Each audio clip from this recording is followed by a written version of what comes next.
This is Jarvis Leatherby of the band Night Demon, and you're listening to Focus on Metal. Focus on metal.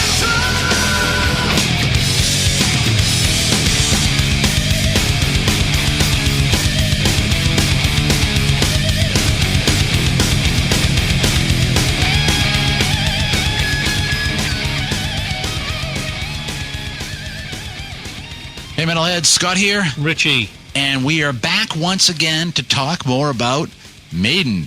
Iron Maiden. This is the third installment? Third. Yes? Okay.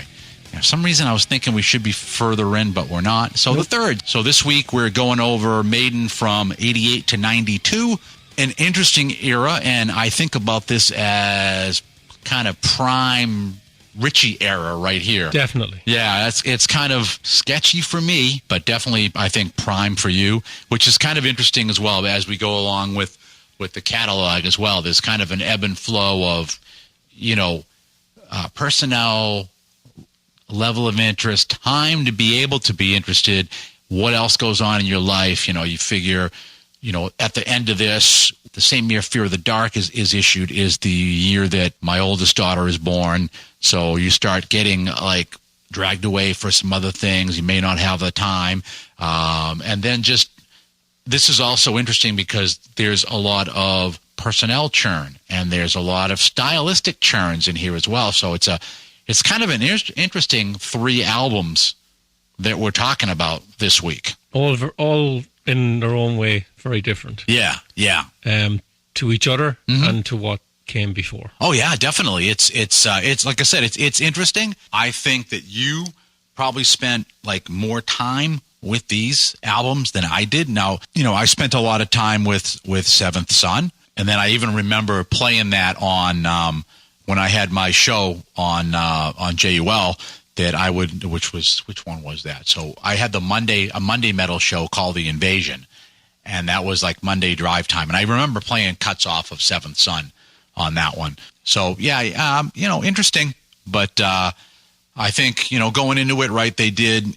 We left off at Somewhere in Time, so we know that they did the Somewhere on tour, and this time I was actually smart enough to also just kind of get some statistics because we're always how many dates was that?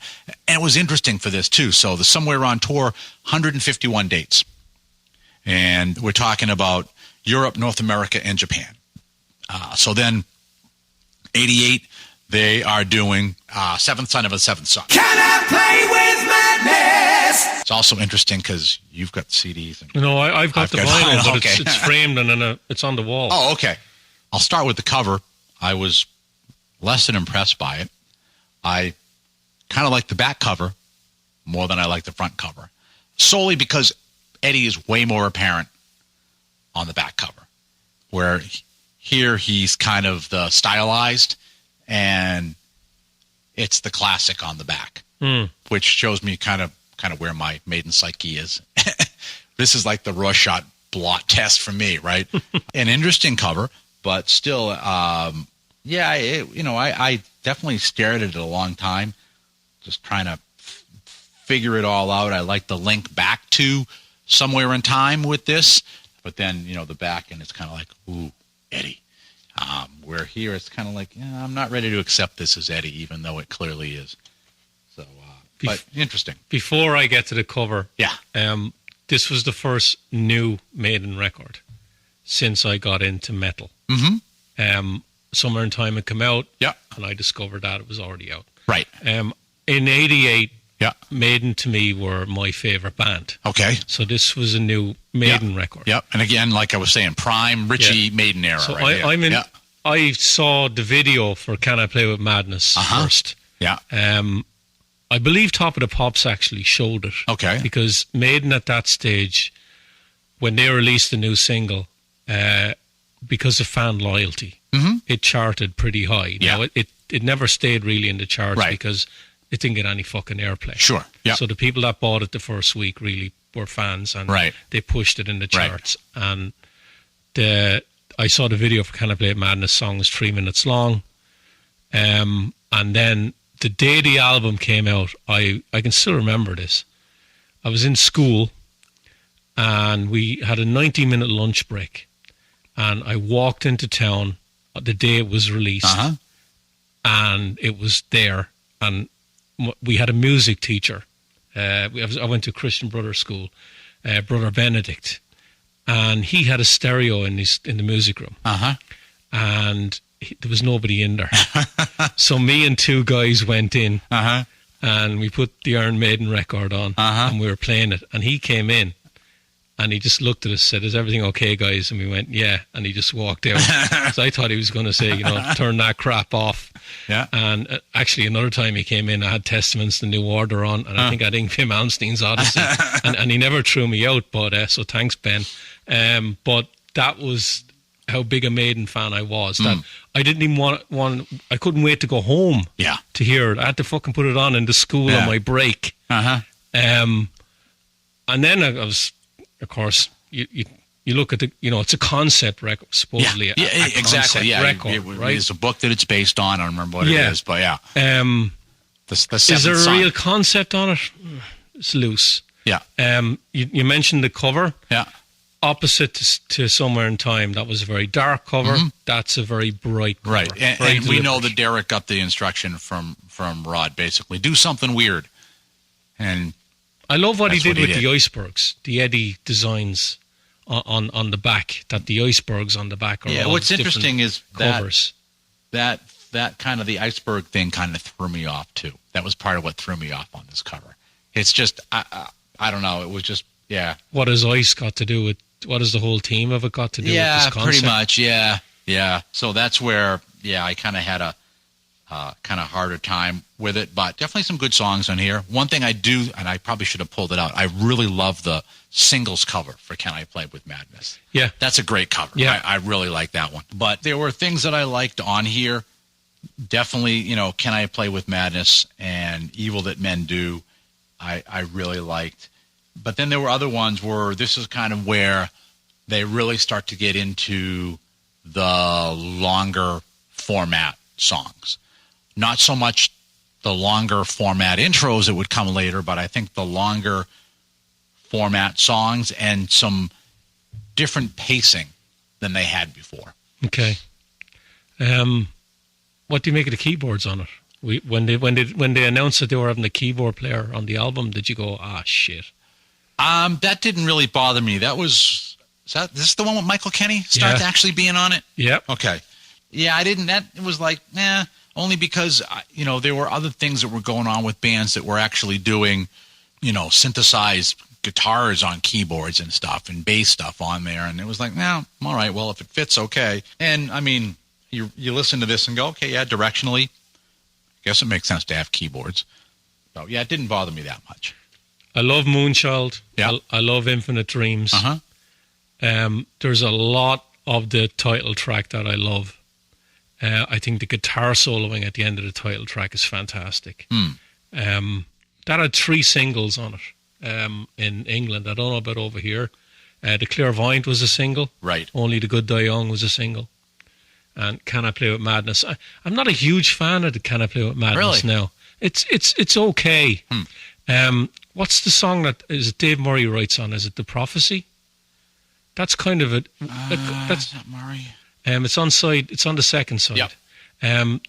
That's a kind of an odd track. Yep, it is. Yeah, that's yeah, it's different. And, it's kind of different to everything else on the record. Yeah. And I really do like that song. But when you talk about concept records, and I think Dickinson has even alluded to this in interviews over the years, everyone made a big deal about that. Mm-hmm. And then Queensryche did Operation Mindcrime. Right. Which was, to me, was the concept record. Yeah, that definitely was a concept record. Yeah, which was done way better than that was. Yeah, I think that and that was the same I think year. There was an intent on here, and at some point they kind of lost the plot on it, and it ended up being a little bit more disparate instead of being like a cohesive concept. It's kind of, it's based on something, and the songs are kind of, this is about this bit and this is about that bit. Right. It doesn't flow as a story. Correct. I don't think. Yeah, so this is kind of a an early omen of Nostradamus, where again we have a concept and it's kind of there, but it's kind of not. It's not as totally unrealized as some of the stuff that Roger Daltrey was thinking of, or Pete Townsend was thinking of with the Who. But yeah, I think probably that was part of the other part of this, is looking at this and going, okay, this is supposed to be a concept album. I'm not really getting the flow of what this is either. So yeah, but and the other thing, and people can say I'm wrong on this, but I don't think I am. I actually think that album is shorter than Somewhere in Time, and you'd think for a concept record might have been a little bit longer to maybe elaborate it. Yeah, I think in total that album is about 4 or 5 minutes shorter than Somewhere in Time. Could be, yeah. Yeah. I haven't looked, but yeah, it's possible. And then of course they're supporting that right with the seventh tour. So interesting on that one is Guns N' Roses. Well, they did 151 dates on the tour prior. This tour they only did 98 dates, and they only did England and North America. One of those dates was Donington. Was their debut at Donington? Yes, 100 and something thousand people. 170. I know a few friends of mine who went. Mm-hmm. 2 people died. Yeah. I posted it.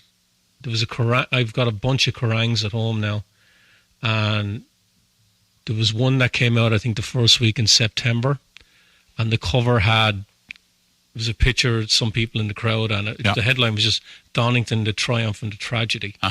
And it just, I think it was 60 or 70 or 80,000 people or something have seen it by now, and there's been a ton of comments on it from people who were actually at that show and saw what was going on. Yeah. And the vivid memories they still have of the fucking crowd surging and everything. And just to read the comments, I'm like, oh my God. Wow. And of course, we had Joel McIver on, and Joel was at it. Yeah.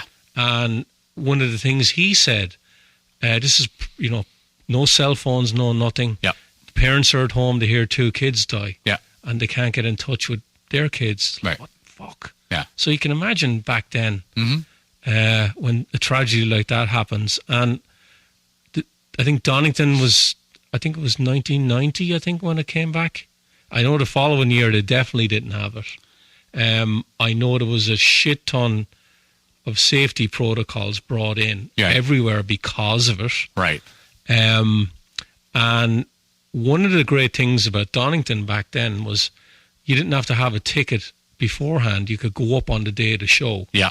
That all stopped as well. They couldn't do that because of so many people turning up on that day to see that bill. And you look at that bill, it was Maiden, Kiss, David Lee Roth, I think Metallica, Anthrax, and Halloween.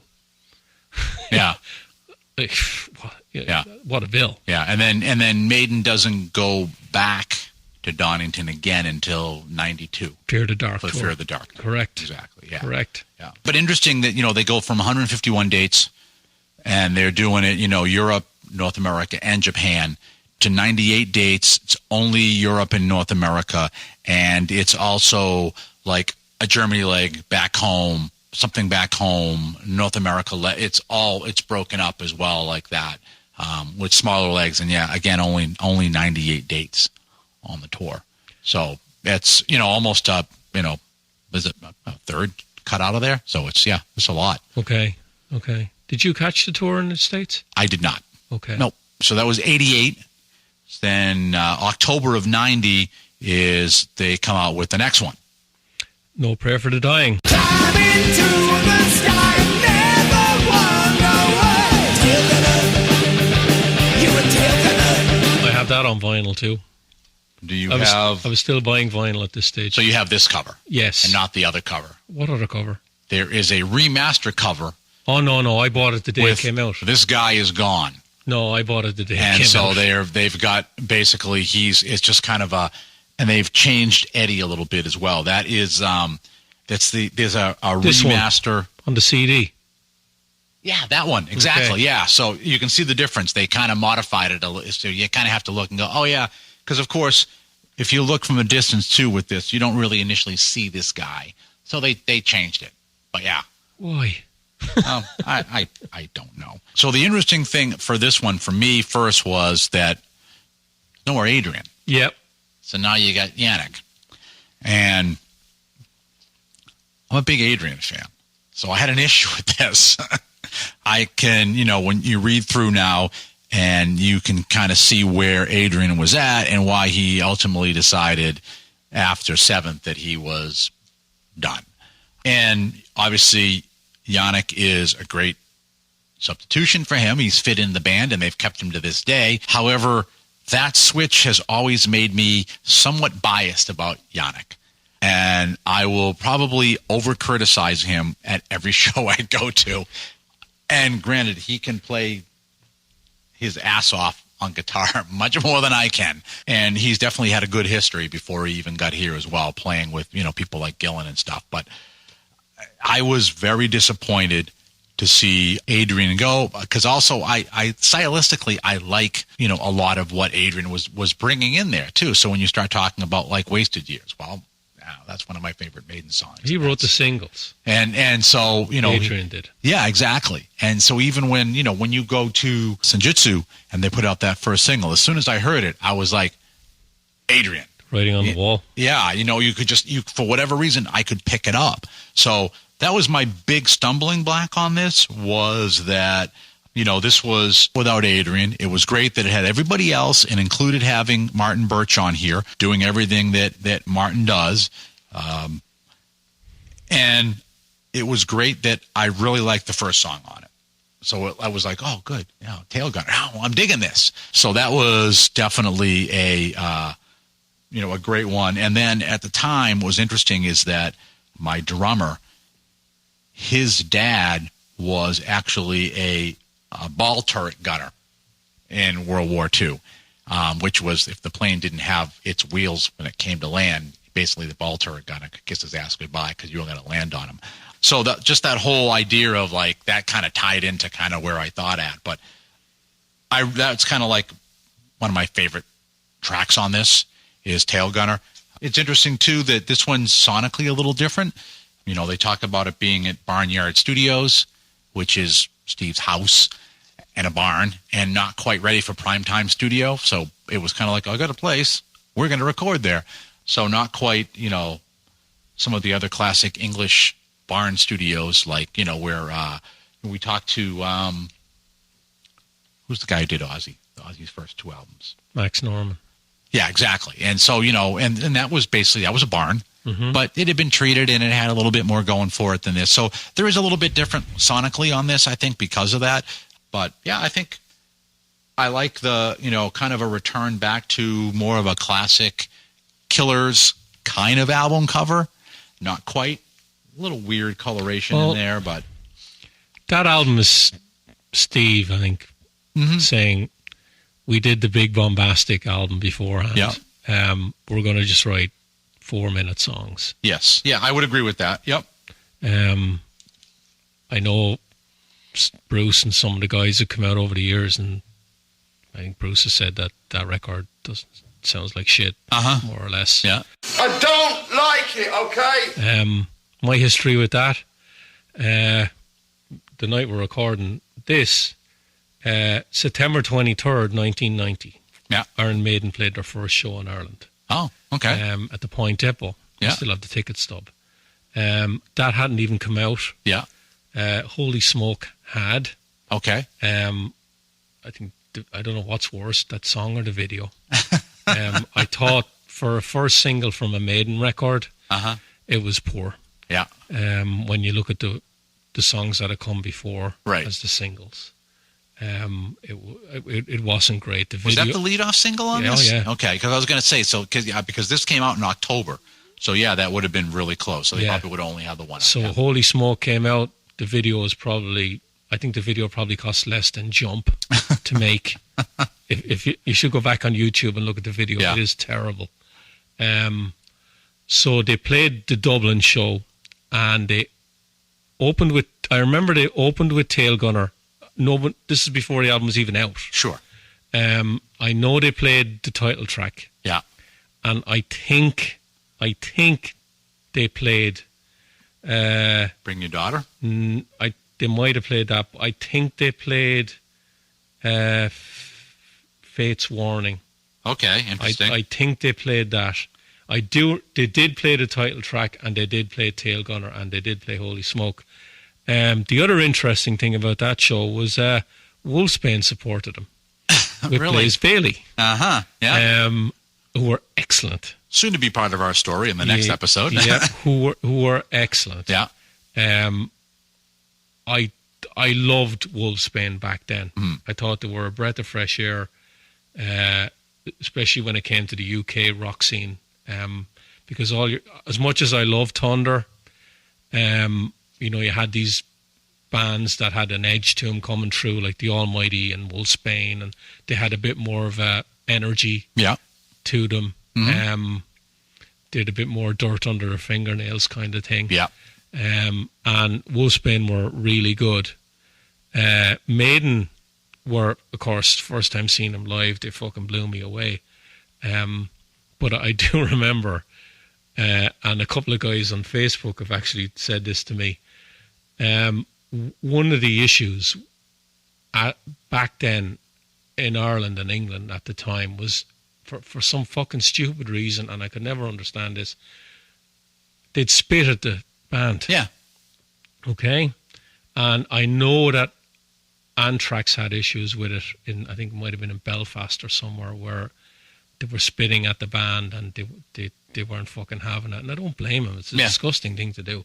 But I do remember watching Wolfsbane play and the guitar player just being covered in spit. Yeah. And I'm 1990, what was I, 1920?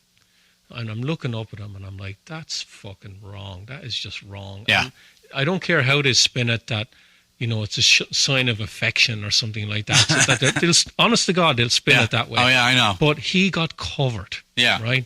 Yeah, and a lot of it came out of the punks were doing that. And of course, you're the support act, right? So you kind of have to bear it. Right. Maiden, come on. Yeah.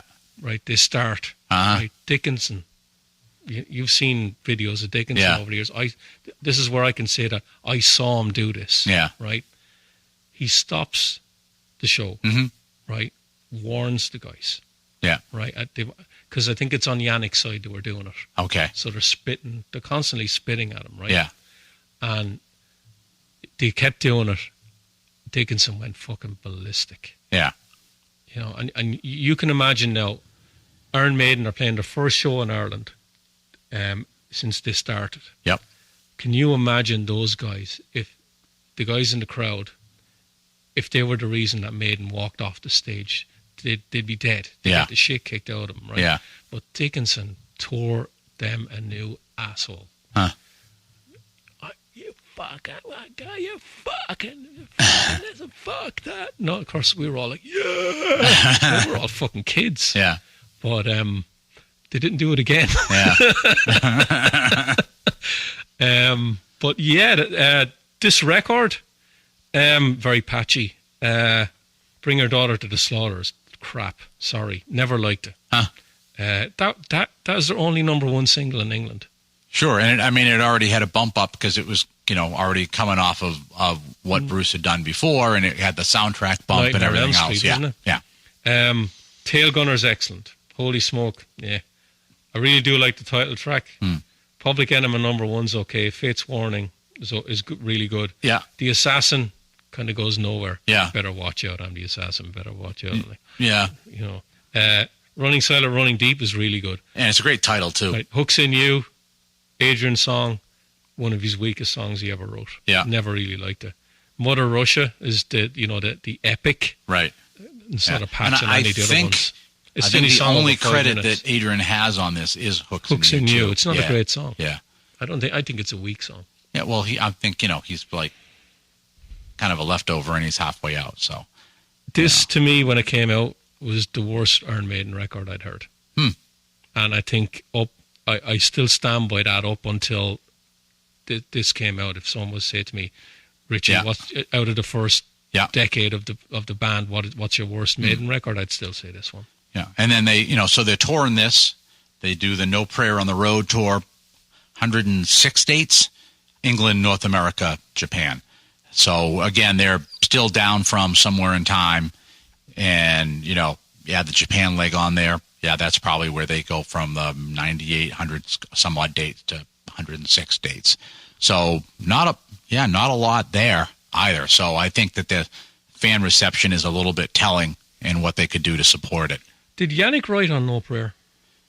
I don't know. I don't think he did. I think he was brought in when it was more or less written, because Adrian has a writing credit on it. I never really had the issue with Yannick that everybody else does, because is he plugged in kind of a thing. Yeah, and I'm not one of these guys that they say, oh, I just want the five of them. I don't want the five of them and Yannick. Yeah. He obviously brings something to the band. They're all happy with him in it.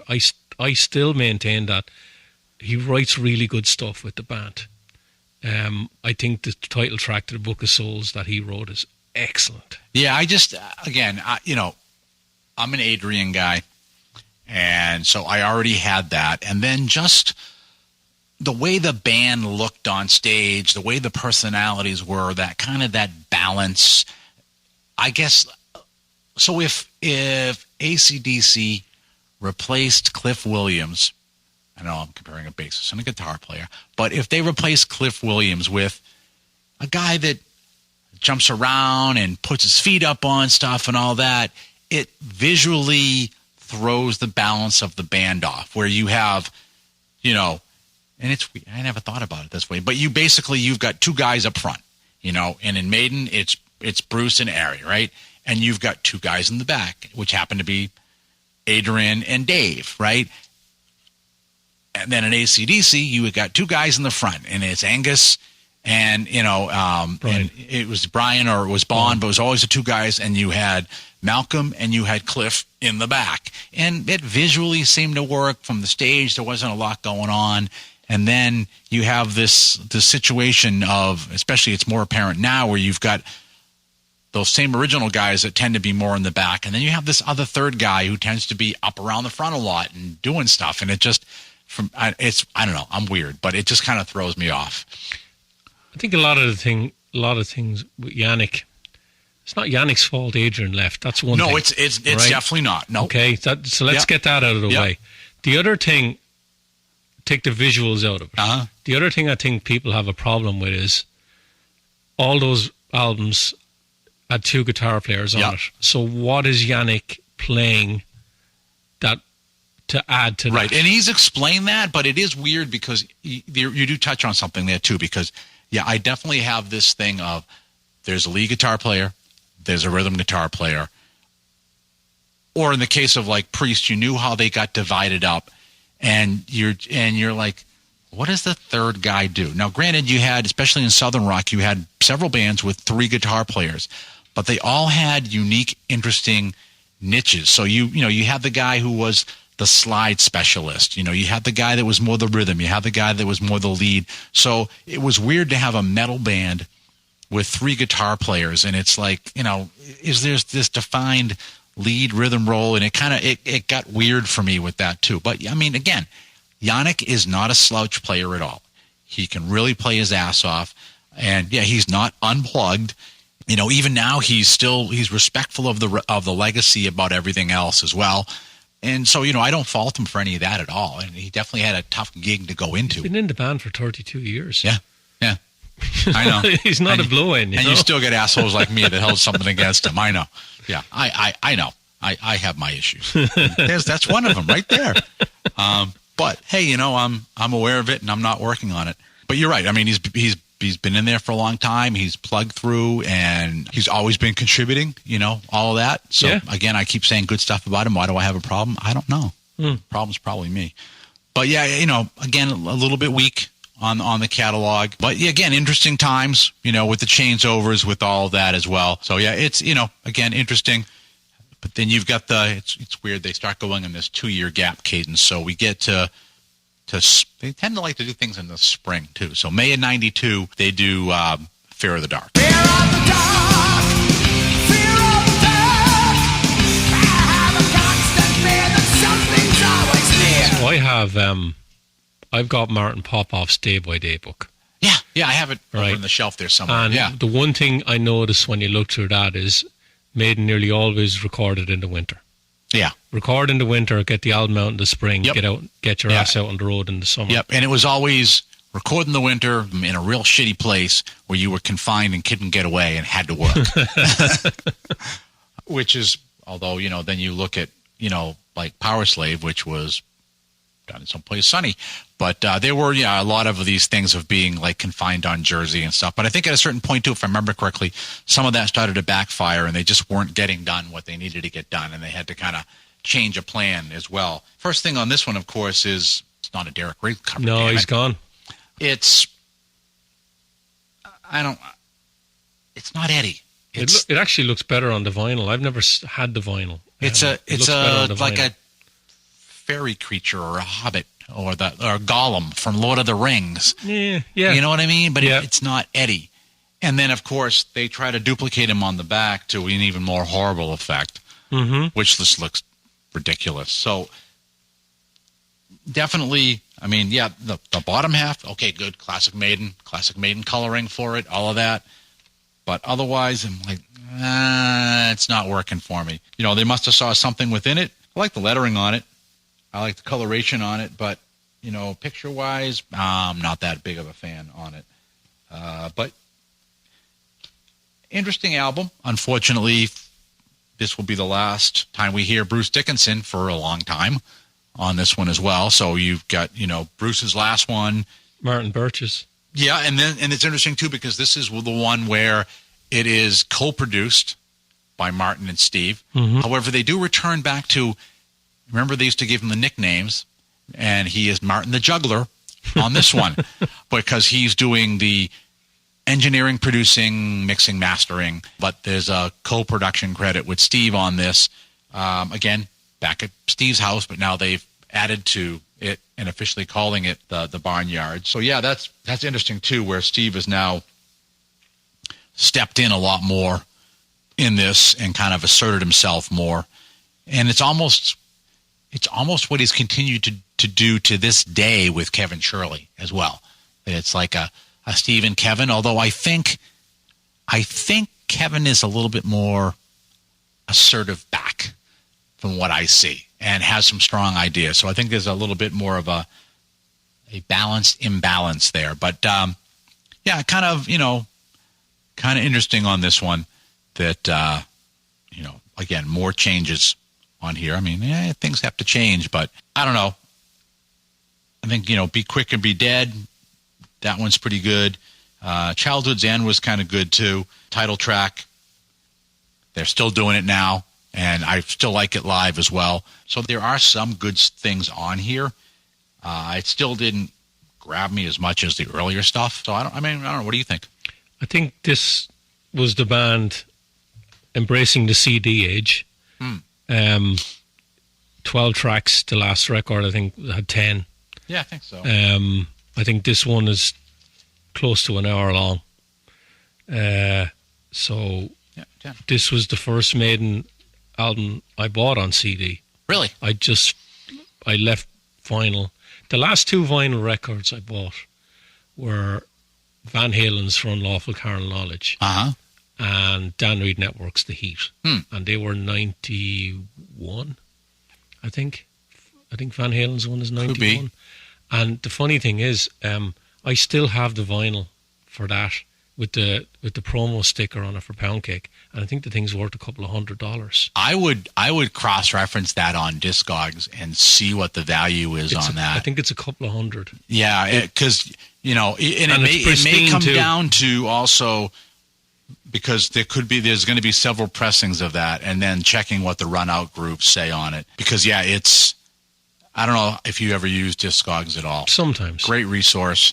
I know I was looking the other day, it just happened to be, I know it's like your favorite band is, I was checking something on Rush, so mysteriously, the original Rush album, the first one with Rutsy on it. So I had one of the early promo copies of that. I have every other Rush album that I had before I moved out of the house. That one is missing. And what are you hinting at? And I know that.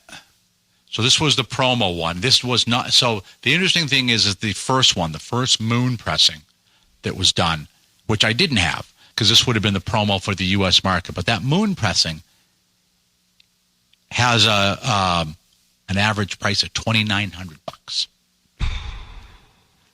So this one that I am missing is somewhere in the neighborhood of anywhere from $700 to $1,200.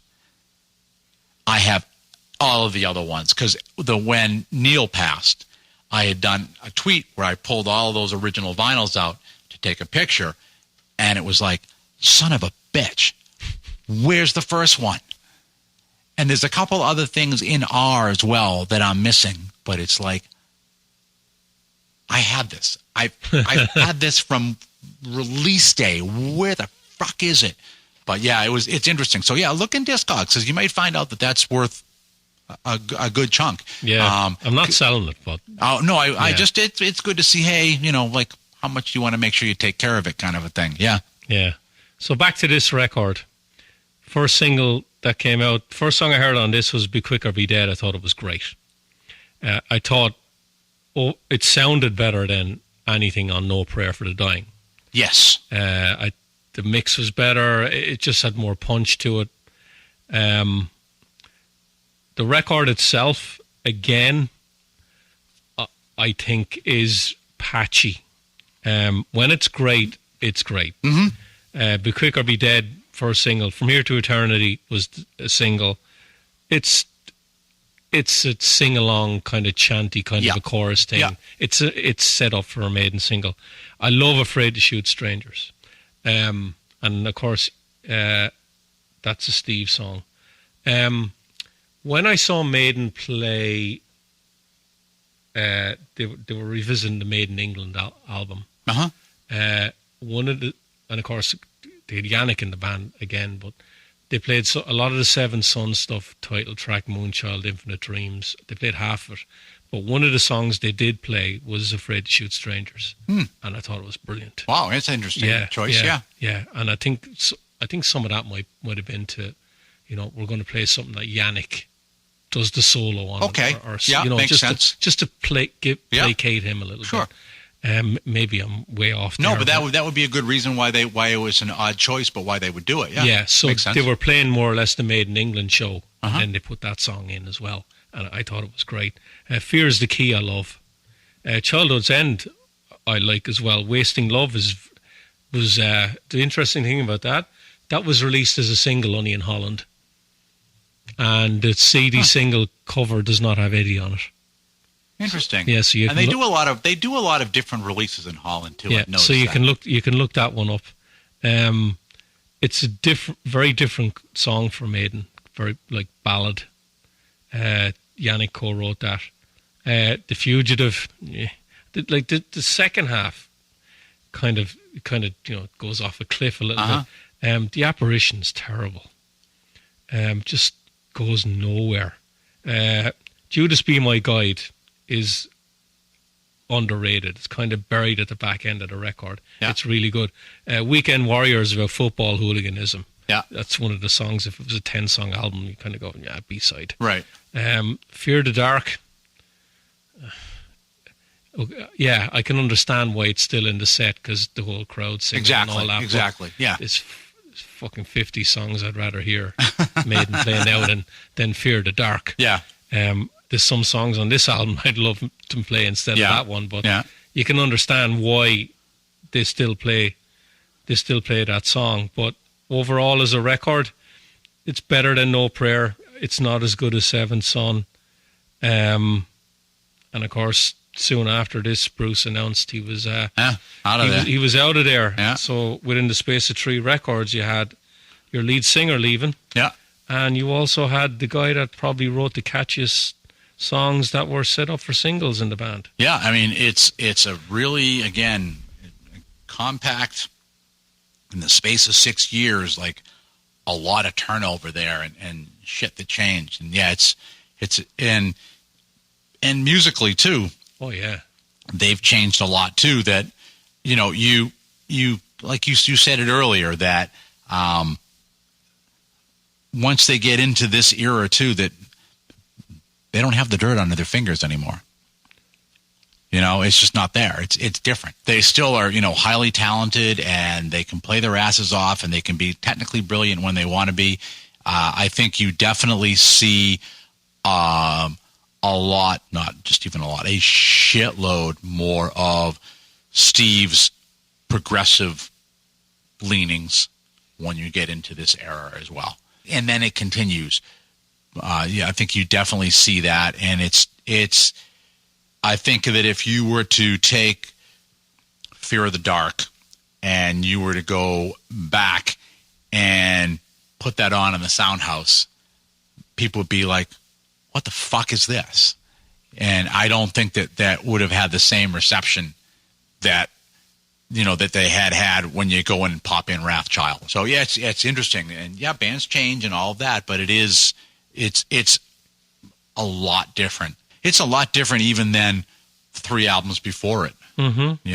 And then and also as kind of a little bit of an indication too is that they go to the Fear of the Dark tour, and it's 65 dates. That's it. Donington, the headline Donington. Yeah, so the Donington was second appearance at Donington. Yeah. But yeah, 65 dates for this one. Wow. Yeah, that's a big drop. Well, the musical climate was definitely changing. Yes. Maiden were no longer cutting edge. You could say that Maiden were like what punk bands saw the likes of Led Zeppelin and Yes. Yeah, I think it was old hat. The thing with Maiden is, they definitely have loyal long-term fans. So even though they aren't the same band that I was so enamored with when Killers came out, when Iron Maiden came out, I'm still buying their stuff. And I still find something to like in every album, and I'm still going to see them live, even on the tours that are not greatest hits tours, for the lack of a better way of terming it. So yeah, they're an interesting band in that you're willing to tolerate or abide by all of the other vagaries they decide to do along the way. And somewhere in there, you get something that you like out of it. It's not they as much as Steve. Yes, you are right. It is Steve. Yeah. Yeah. So whatever I brought this up on the show numerous times before. There's many things that I love Steve Harris for. For everything that he's done, but there's some things that he does that just fucking drives me mad. His stubbornness is great. Yeah. The fact, he has a vision of what the band's going to be, and that's fantastic. Yep. And his stubbornness drives me fucking mad sometimes as well because of that. Yeah. What's interesting about him too, and maybe it's part of what gets a little bit of the forgiveness, is, yes, he is incredibly stubborn, but he's also incredibly loyal. And, he goes out and, plays with people in British Lion that he played with fucking years ago, that he's still friends with. He plays bars with them. Exactly. He's like Vivian Campbell. Right? Yeah. That, they can go and play fucking 50, 60,000 people. Right. And he's still willing to fucking slob it out. Right. Or he's still in contact with almost everybody that's been in and out of the band in the early days and stuff like that. So he does have an intense loyalty to people as they, as he goes through, as opposed to being like, I'm Steve Harris and like, oh, fuck the rest of you kind of thing. So there's a cool side to that as well that's kind of endearing, but at the same time, you're right. He is very single-minded on what he wants to do. Yeah, it's his band. It's Yes. always been his band from day one. Yep. It's him and it's Rod. Yeah. And if you don't fit into their mindset or plan, you're out of there. Yeah. So yeah, and we are, and at this point with these 3 albums, we are firmly entrenched in that. Yeah. It's not only is it they're recording things at Steve's house, he is now co-producing. Yep. He is doing the lion's share of the writing and the conceptualization and all of that, where there was definitely still an undercurrent of a lot of that before, but now it's very much overt. Well, I think with Bruce, he wrote really well with Adrian, and he was gone. I think Bruce, at the time this album came out, again, this is the old chestnut, you know. Oh, but he said this in an interview, and I'm like, you believe everything they say in interviews? Interviews to me, I love doing interviews, but honesty is something that you hope for. It's not a given. Yep. Yep. And sometimes you can smell the bullshit. Yeah. I do remember Bruce at the time when this album came out saying he was, you know, he'd done the solo album, I think, before then. Yeah. And people were questioning his loyalty to Maiden. And he said, no, we're doing a new record, you know, and then when the record came out, you know, I love being in the band and everything like that. Yeah. Oh, I'm leaving. So, yeah, so of course that's the next episode where what the fuck are we going to do now? Bruce is gone. It's interesting that we're doing this and it just seems like from a chapter perspective, it's almost fitting perfect that you had those classic three. Then you have the next ones where you kind of have the classic three kind of with the original people that got into it and kind of the old fucks like me, and kind of the new album part of it. And then you have this, for lack of a better term, the classic three albums that a lot of people realized the greatness of Maiden and came on board. It was right for the rock scene in America at the same time, too. They were able to break that market wide open, huge singles, all of that for those three as well. And there's a lot of reverence for those albums. And you get these, and now you're clearly in this transition of beloved personnel leaving. Sonically, things are changing. There's a lot more movement in these. And you come out of this chapter, and it's pretty much almost like a new ball game for the next three. When you look at Fear the Dark, and you look at the first album, yeah, it's only Dave and Steve are the two guys that are left. Yep. So it's for want of a better word, it's a different band completely. Yeah, and Dave has always been the quiet, passive, go in, be brilliant with what you do. Doesn't write. Yeah, but otherwise, you know, and in an interviews, he's just kind of the cheery, happy. He says a little quip and off he goes. There's no, you know, when he does interviews, he doesn't do many. It's very and you know, it's more like you ask him for a one-line comment and he'll toss something off, kind of a thing. He doesn't do really any long interviews. Let's put it this way: you never read about Dave Murray on Blabbermouth. No, not at all. Because he has nothing controversial to say. He's like, I'm showing up, I'm playing guitar, and I'm happy I get to do this for my life, you know. And okay, that's fine. So yeah, it's interesting that it's pretty much the kind of the one really strong person, the manager, and the silent partner over here. Yeah, it is an interesting dynamic. Yeah. You have to have a certain mindset to be able to do that. Yeah. To just accept it. Excel at it. Yeah. Because he's been in the band. Oh yeah. Since the first record. Yeah. And to a lot, when you talk about Maiden to a lot of people, they'll always bring up Dave. Yeah. You know, he's not the front man of the band. Nope. He's not the main writer of the band. A lot of Maiden fans love the guy. Mm-hmm. And he's a quiet one. Yeah. You know, he's just there. Uh-huh. He's like Cliff Williams in AC/DC. He's just there. He's just there. Rock solid in the back. He comes out, plays some great leads. Yeah. And goes back and that's it. And he always looks happy as a pig in shit when he's playing on stage. Yeah. He's never, because you look at, you take like Aerosmith, right, where there's always this reverence for Joe, right? And Joe was a huge influence on me growing up too. But at the same time, on the other side of it, you had Brad, who was an equally brilliant lead player, great writer as well. He just didn't get that same cachet. And, you see that Brad's out there, he's playing and all that. And I think he loves doing what he's doing too, but he never looks as happy as Dave Murray does. Dave always just looks like, this is frickin' great. And I'm happy, and there's like this different thing, but to me it's kind of the same thing where somebody else is always that thing in front and not you, and you just kind of go along and you do it. How many lead guitar players do you know that hardly ever write music for a band? I can't think of any.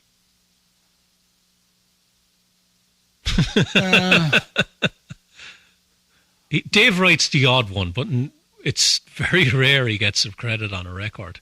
Yeah, well, I mean, there's definitely players out there that are lead that they're like kind of like the known guitar player, but if you really dig in to find out who wrote the parts, it's more likely the rhythm guy or it's the singer. Let's just say that have writing credits then. Yeah.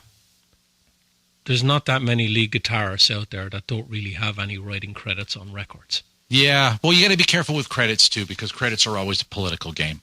Well, I have to go with something. You know, I know, but it's a fucking Pandora's box when you start talking about credits, because it's not always, you know, I mean that's why, you know, eventually why Foreigner blew apart is Mick. Yeah, and you know, it's clearly there were other people that were doing it, and you know, and finally Lou was like, "Are you fucking serious? Like, I wrote the words. The fuck isn't my name on here?" Because I want all the money. Yeah, so you know, so there is that. My band. But I think you will see, especially when you start talking about some of the bands that were pretty much within hair metal, where you kind of have that flashy lead player. So, I mean, he does have some credits, but you don't see like Warren's name on every Rat song. You see a lot of Crosby, Piercy, but you don't see a lot of DeMartini. If you looked at Rat's catalog and compared it to Maiden's, Rat's catalog is a lot less, and I bet you Warren has more credits than Dave Murray. Yeah, so it is, but I'm just as an example of here's a lead guitar player that is, you know, pretty well known, and you know that he contributed a lot more to the songs than he's probably being attributed to. And there's some, is he on Way Cool Jr.? Well, yeah, because it was his frickin' riff, and they based it all on that. Mm-hmm. And that's a unique, you know, Warren thing. And, you know, yeah, so I'm not a little too biased about Warren, but that, you know, I basically made a Warren guitar. But yeah, I mean, but, you know, so you do have players like that I think have contribution. It's whether they want to be recognized or like you're talking about, does somebody want to give up the money to them? Yeah. Yeah. Just going down a rabbit hole again. We are. No, we do that. We do that.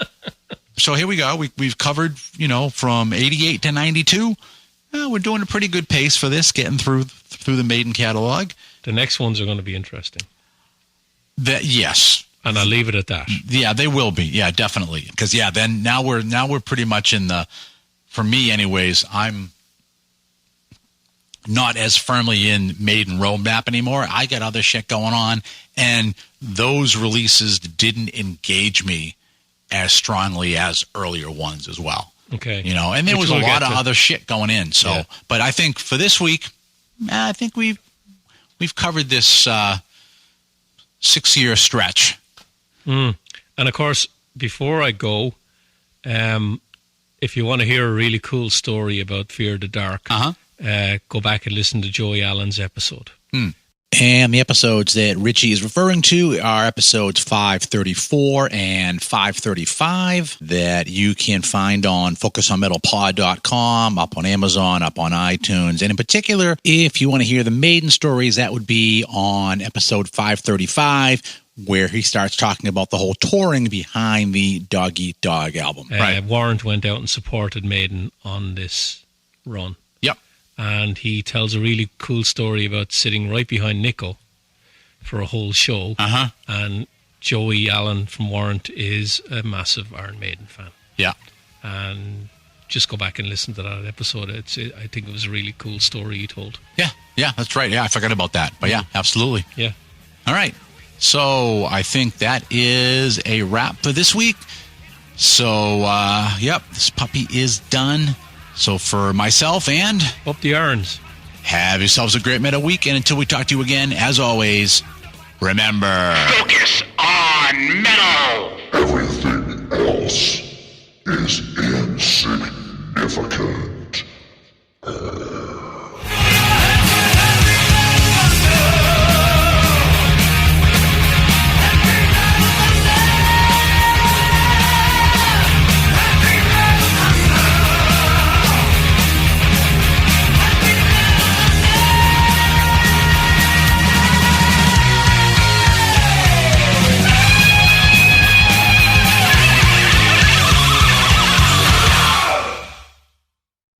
You're still here? It's over. Go home.